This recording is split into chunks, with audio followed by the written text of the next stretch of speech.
but the words rang hollow, echoing in the emptiness of his meticulously decorated apartment.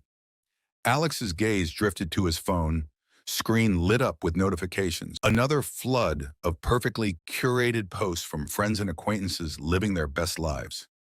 He felt a familiar twinge of envy and self-loathing. With trembling fingers, he picked up the device and hurled it across the room. It bounced off the plush carpet, unharmed, just another impotent gesture in a life that felt increasingly out of his control. Alex's story is far from unique. According to the World Health Organization, an estimated 280 million people worldwide suffer from depression. That's 3.8% of the global population, with rates varying significantly across different regions and demographics. One Gallup poll found that only 34% of American workers felt engaged in their jobs, with 16% actively disengaged. This discontent isn't limited to the professional sphere. A separate study by the American Psychological Association revealed that 27% of adults reported feeling so stressed they couldn't function most days. Millennials and Gen Z, despite coming of age in an era of unprecedented technological advancement and material comfort, consistently report higher levels of anxiety and depression than previous generations. Our modern comforts haven't translated into increased happiness. In fact, they may be exacerbating our discontent. The paradox of modern comfort is a cruel irony. We live in an age of unprecedented technological marvels and material abundance. Information is at our fingertips. Entertainment options are limitless, and many of life's tedious tasks have been automated or streamlined. By all objective measures, our lives should be easier and more fulfilling than ever before. Yet study after study shows that rates of depression, anxiety, and general life dissatisfaction continue to climb. How can we reconcile this disconnect? Part of the answer lies in a psychological phenomenon known as hedonic adaptation.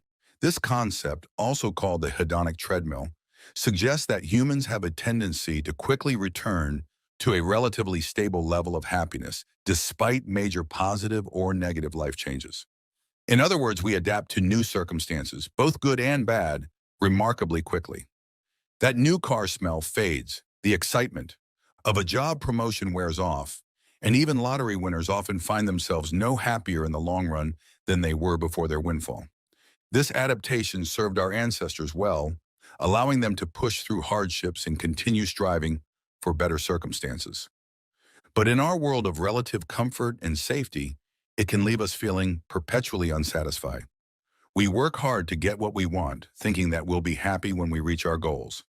But by the time we get there, we've already gotten used to it. Our constant connectivity and access to information exacerbate this problem. We're bombarded with images and stories of others, successes and adventures, making our own lives seem dull by comparison.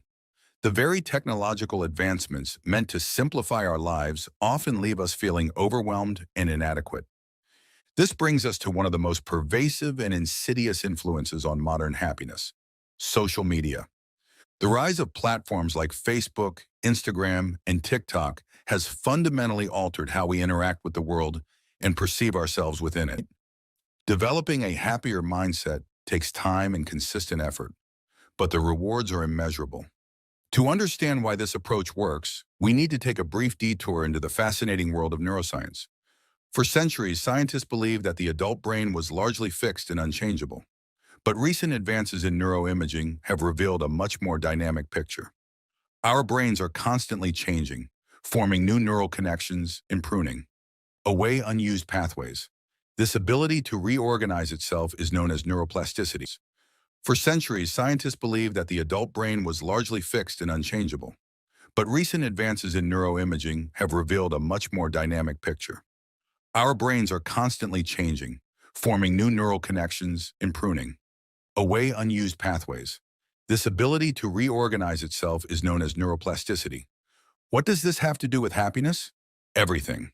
Every thought we have, every emotion we feel, corresponds to activity in specific neural networks. The more we engage in certain thought patterns, the stronger those neural pathways become. It's like wearing a path through a field. The more you walk it, the more defined and easily traversed it becomes. This means that our habitual thought patterns, positive or negative, literally shape the physical structure of our brains over time. If we constantly ruminate on negative thoughts, we strengthen those neural pathways, making it easier to fall into those patterns in the future. The good news is that this process works both ways.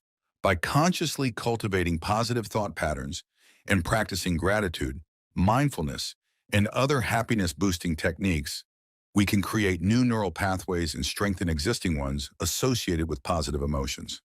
Dr. Richard Davidson, a neuroscientist at the University of Wisconsin-Madison, has conducted groundbreaking research on the effects of meditation on the brain. His studies have shown that regular meditation practice can lead to increased activity in areas of the brain associated with positive emotions and well-being. True happiness isn't about being cheerful all the time, but about having the resilience to navigate life's ups and downs. 3.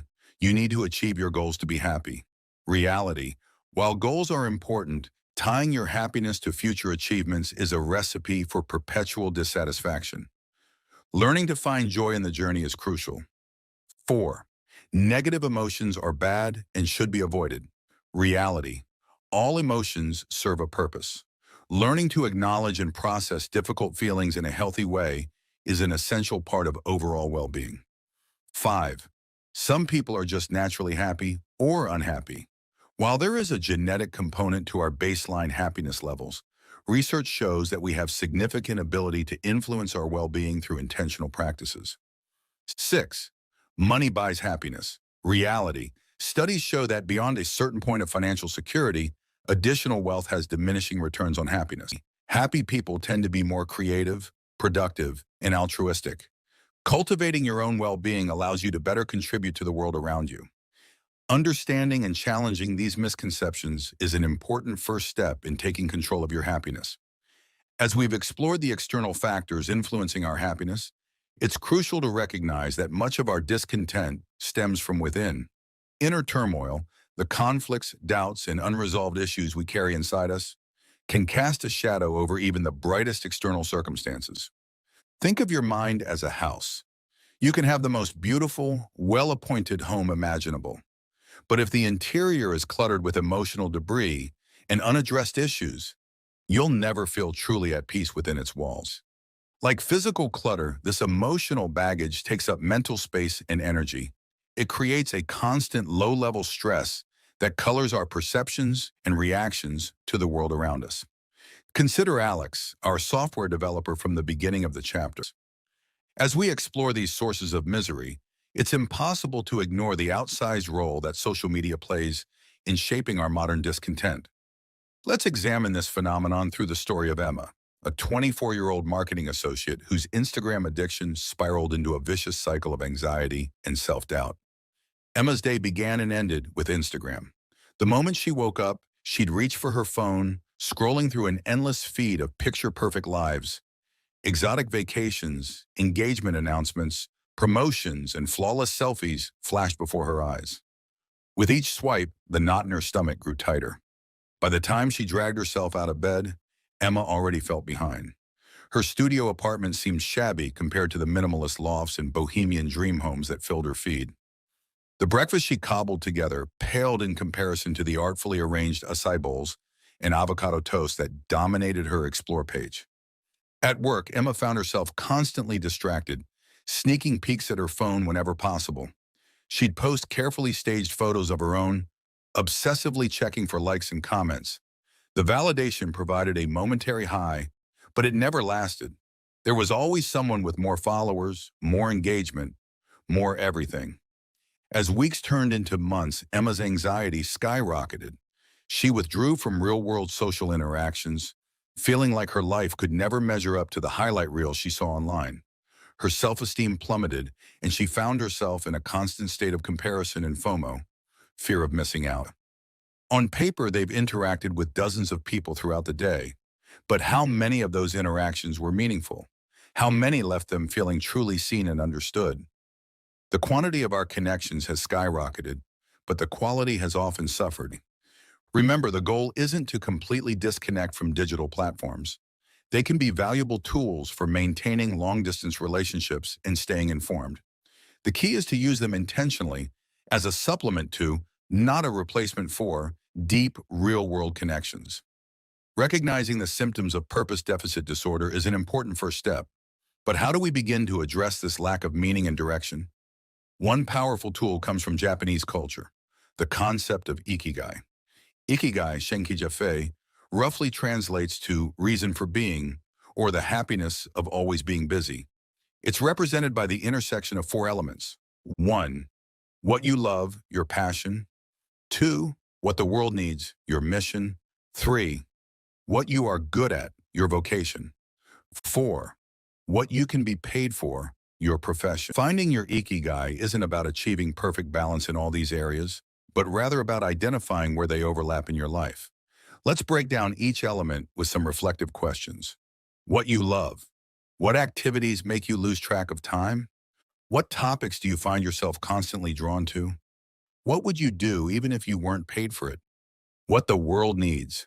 What problems in society do you feel most passionate about solving? How would you like to contribute to your community or the world at large? What changes would you like to see in the world? What you are good at? What skills come naturally to you? What do others often compliment you on or come to you for help with? In what areas have you received recognition or awards? What you can be paid for? What skills or services are people willing to pay you for? What economic opportunities align with your passions and strengths? How might you monetize your unique combination of skills and interests? Take some time to reflect on these questions and jot down your answers. Then, look for areas of overlap. You might be surprised to find connections you hadn't considered before. Remember, your ikigai isn't necessarily a single fixed point. It can evolve over time as you grow and your circumstances change. As we work to enhance our self-awareness, mindfulness meditation emerges as a powerful tool. This practice of present moment awareness can help us observe our thoughts and emotions without judgment, leading to greater clarity and understanding. Here's a step-by-step guide to a basic mindfulness meditation practice. 1. Find a comfortable seated position. You can sit on a chair or cushion, whichever feels most natural. 2. Set a timer for 10 minutes when you're starting out. You can gradually increase the duration as you become more comfortable with the practice. 3. Close your eyes or soften your gaze, focusing on a spot a few feet in front of you. 4. Take a few deep breaths, feeling the sensation of the air moving in and out of your body. 5. Allow your breathing to return to its natural rhythm. Pay attention to the physical sensations of each breath. 6. As thoughts arise, and they will, gently acknowledge them without judgment. Imagine them as clouds passing through the sky of your mind. 7. When you notice your attention has wandered, simply return your focus to your breath. This process of noticing and returning is the heart of the practice. 8.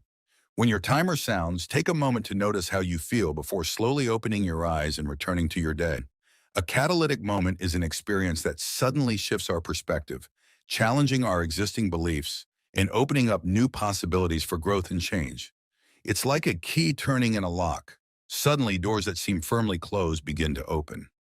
Q. Can you give an example of a common catalytic moment? Dr. Chen. Certainly. One classic example is what we call a bottom moment, when someone hits a personal low point that forces them to reevaluate their life choices. But catalytic moments don't have to be negative. It could be reading a book that profoundly resonates with you, a conversation that shifts your worldview, or even a moment of unexpected beauty that awakens a sense of possibility. Q. Is it possible to create our own catalytic moments, or do we have to wait for them to happen? Dr. Chen. While we can't force epiphanies, we can certainly create conditions that make them more likely to occur. This involves deliberately exposing ourselves to new ideas, stepping out of our comfort zones, and cultivating a mindset of openness and curiosity. Quote, what advice would you give to someone seeking to create positive change in their life? Dr. Chen. First, develop a practice of self-reflection. Regular journaling or meditation can help you become more aware of your thoughts and patterns. Second, actively seek out diverse perspectives and experiences. And finally, be willing to sit with discomfort. Growth often requires us to confront uncomfortable truths about ourselves and our lives. Q. Is it possible to create our own catalytic moments, or do we have to wait for them to happen? Dr. Chen. While we can't force epiphanies, we can certainly create conditions that make them more likely to occur. This involves deliberately exposing ourselves to new ideas, stepping out of our comfort zones, and cultivating a mindset of openness and curiosity. Step 1. List your connections. Write down the names of the people you interact with regularly, including family, friends, colleagues, and even social media connections. Step 2. Assess each relationship. For each person, consider the following questions. Does this person inspire me to be my best self? Do I feel energized or drained after spending time with them? Do they support my goals and aspirations? Are they open to personal growth and new ideas? Do they challenge me in positive ways? Step 3. Categorize your connections. Based on your assessment, place each person in elevators, people who consistently lift you up and inspire growth. Maintainers, neutral influences who neither significantly help nor hinder your progress. Drainers, those who consistently leave you feeling depleted or discouraged. Step 4. Develop action plans. Close your eyes. Take a deep breath. Now imagine it's 5 years from today. Nothing in your life has changed. The same struggles, the same dissatisfaction, the same gnawing feeling that you're not living up to your potential. You wake up to the same soul-crushing job, the same unfulfilling relationships, the same habits that drain your energy and dim your spirit. Each day bleeds into the next, a monotonous cycle of missed opportunities and half-lived experiences. Your dreams? Still just that, dreams, tucked away in a dusty corner of your mind, fading a little more with each passing year. The world moves on around you, but you remain stuck, a prisoner of your own inaction. This is the misery ultimatum. It's not a prediction, but a possibility. One that becomes more likely with each day you choose comfort over growth, familiarity over change. Now open your eyes. Feel that discomfort, that spark of rebellion against this bleak future. Hold on to it, because right now, in this moment, you have the power to choose a different path. The journey won't be easy. It will require commitment, perseverance, and a willingness to face your fears head on. But the alternative, the life you just glimpsed, is the real risk. For the key to successful habit stacking is to make the connection between the anchor and new habit as automatic as possible. With consistent practice, your brain will begin to associate the two actions, making the new habit feel like a natural part of your routine. To inspire you to persist through challenges, let's listen to a special edition of the Persistence Podcast, featuring interviews with individuals who overcame significant obstacles to achieve their goals. The Persistence Podcast, Triumph Over Adversity. Host, welcome to the Persistence Podcast, where we explore stories of resilience and determination. Today, we have 3 guests who faced enormous challenges on their paths to success. Let's start with Sarah Chen, a former addict who's now a successful addiction counselor. Sarah, can you share your story? Sarah, of course. 10 years ago, I was in the depths of heroin addiction. I'd lost my job, my home, and nearly my life. Rock bottom came when I overdosed and woke up in the hospital. That was my wake-up call. Recovery wasn't easy. I relapsed twice. But each time I got back up and tried again. The key was finding a purpose bigger than myself. Now, as a counselor, I use my experience to help others find their way out of addiction. Host, incredible persistence, Sarah. What advice would you give to someone facing a seemingly insurmountable challenge? Sarah, remember that setbacks are part of the journey, not the end of it. Each attempt teaches you something valuable. And don't be afraid to ask for help. Reaching out was the bravest thing I ever did. Host, thank you, Sarah. Next, we have Marcus Wellington, who went from being a high school dropout to a successful tech entrepreneur. Marcus, what was your turning point? Marcus, it was a conversation with my little sister. She looked up to me, and I realized I was setting a terrible example. I decided then to get my GED. It wasn't easy. I was working 2 jobs and studying late into the night. But I kept picturing a better future, not just for me, but for my family. After getting my GED, I taught myself coding and eventually started my own software company. It took years of grinding, but that vision of a better future kept me going. Host, fantastic story, Marcus. What kept you motivated during the toughest times? Marcus, I created a vision board with pictures of the life I wanted. a home for my family, a college degree, my own business. Every time I felt like quitting, I'd look at that board and remind myself why I started this journey. Host, great advice. Our final guest is Dr. Aisha Patel, who overcame cultural barriers and personal tragedy to become a pioneering neurosurgeon. Dr. Patel, your journey is truly inspiring. Dr. Patel, thank you. I grew up in a conservative community where women were discouraged from pursuing higher education. My parents supported my dreams, but others told me I was bringing shame to my family. Then, in my second year of medical school, my father passed away suddenly. I was devastated and nearly quit. But I remembered how proud he was of me and knew I had to continue. It took every ounce of determination I had, but I pushed through my grief and the cultural pressures to become the first female neurosurgeon in my state. Host, remarkable persistence, Dr. Patel. What would you say to someone facing cultural or personal barriers to their dreams? Dr. Patel, stay true to your vision even when others don't understand it. Build a support network of people who believe in you. And remember, every step forward, no matter how small, is progress. Host, thank you all for sharing your powerful stories. Listeners, let these experiences inspire you. Remember, persistence isn't about never falling. It's about getting back up every time you do. These stories highlight several key persistence strategies. 5. Take small, consistent steps forward. 6. Stay true to your vision, even in the face of opposition.